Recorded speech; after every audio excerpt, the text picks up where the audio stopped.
সেই প্রথম ৮ জুন। প্রব্রাজিকা সদাত্মপ্রাণা। পত্রিকার ১৮তম বর্ষ, তৃতীয় সংখ্যা। দয়াপ্রাণা মাতাজি ১৯৬৬ সালে নিবেদিতা স্কুল থেকে এসে শ্রী সারদা মঠে স্থায়ীভাবে বাস করেন।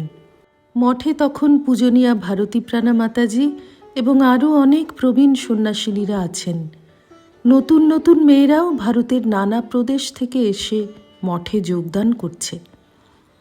দয়াপ্রাণা মাতাজি নবাগতাদের মঠ জীবন সম্পর্কে এমন সুন্দর ট্রেনিং দিতেন যে তাঁর শিক্ষায় প্রত্যেকের মনে কতকগুলি সদ্ভাব বদ্ধমূল হয়ে যেত।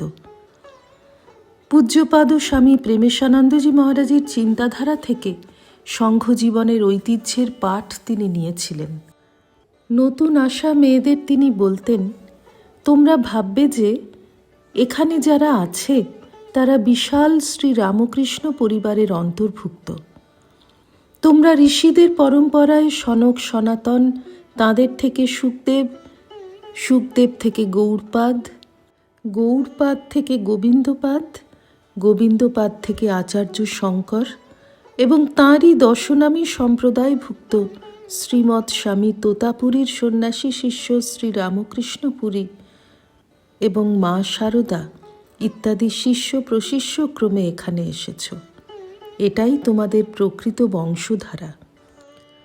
দয়াপ্রাণাজি বৃদ্ধ বয়সেও ছিলেন স্বাবলম্বী। কি শীত কি গ্রীষ্ম, দুপুর ২টো-২.২টে নাগাদ কাপড় কেচে নিজেই কাপড়টি উঠোনের তারে মেলে দিয়ে নিজের ঘরের মাটিতে উত্তরমুখে বসে জপ করতেন। ঠাকুর মায়ের মালা গাঁথতেন ফুল তুলে, সেই হাতেই আবার গোবর মেখে ঘুঁটে দিতেন, গুল পাকাতেন। লোক দেখানো কাজ তিনি পছন্দ করতেন না। ব্রহ্মচারিণীদের ক্লাসে তাঁকে বলতে শোনা যেত, আমরা সবাই এক পরিবারের আপনজন। বরানগর মঠে থাকতে ঠাকুরের ছেলেদের পরস্পরের মধ্যে এত ভালোবাসা ছিল যে একজনকে চিমটি কাটলে অন্যজন উহু করে উঠত। আঁটপুরে ধুনি মন্দিরের গায়ে স্বামীজি এবং তাঁর গুরু ভাইদের একে অন্যের পিঠে হাত দিয়ে থাকা রিলিফ মূর্তিটি দয়াপ্রাণা মাতাজির খুব প্রিয় ছিল।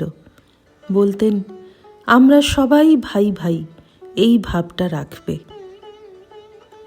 জীবনের শেষ পর্বে ট্র্যাকিওস্টমি করানোর পর দয়াপ্রাণা মাতাজির স্বাভাবিকভাবে কথা বলার ক্ষমতা নষ্ট হয়ে যায়।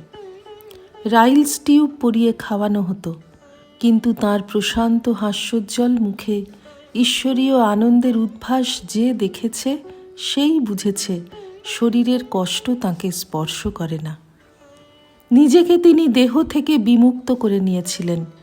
এই মহীয়সী সন্ন্যাসিনীর দেহাবসানের পর তাঁকে দীর্ঘদিন কাছ থেকে দেখেছেন এমন একজন সন্ন্যাসিনী বলেছিলেন, গৌরীদিও আমাদের আর ৫ জনের মতো ছিলেন, কিন্তু দিনে দিনে তিনি খুব বেশি ইভলভ করে গেলেন।